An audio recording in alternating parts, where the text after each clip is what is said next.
ساڵێک و حەوت مانگە ئەمە دۆخی ئۆکرانیایە. هەر ڕۆژە و موشکێک بەر شوێن و ناوچێکی نیشتەجێبوونی شارە جیاوازەکانی وڵاتەکە دەکەوێت. موشەکەکان کات و بۆنەکان ناناسن.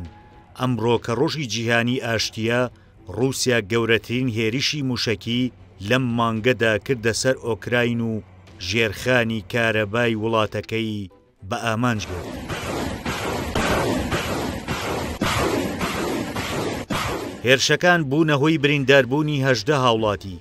ئەمە جگە لەوەی شەوی ڕابردووش 2 هاوڵاتی لە هێرشێکی دیکەدا کوژران. بەهۆی هێرشەکانی ئەمڕۆوە کێڵگەکانی کارەبا لە 5 ناوچەی جیاوازی ڕۆژئاوای ئۆکراین چڕاون. دانیشتوانی ئەو ناوچانە دەترسن هاوشێوەی ساڵی ڕابردوو زستانی سەخت و سەرما بەبێ کارەبا بەڕێ بکەن.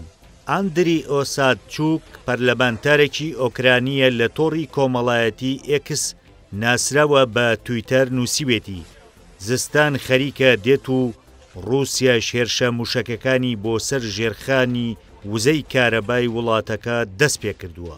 ئۆکرنێرگۆ کە کۆمپانیایەکی دابینکردنی ئۆکرانیە ڕایگەیاند هێرشەکانی ئەمڕۆ بۆ سەر ژێرخانی کارەبا تازەترین هێرشن لە ماوەی 6 مانگی ڕابردوودا.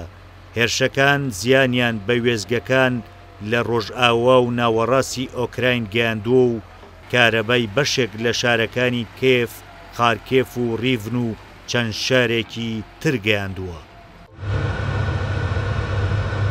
زستانی ڕابردوو رووسیا موشەکەکانی زیاتر کردە ژێرخانی کارەبای ئۆکراین و نیوەی سیستەمی کارەبای وڵاتەکەی پەخست. چەندین مانگە ئۆکراین لە هەوڵی سیانەکردنەوەدایە، بەڵام هێرشێکی تازە ڕیسەکەیانی دەکاتەوە بەخوری.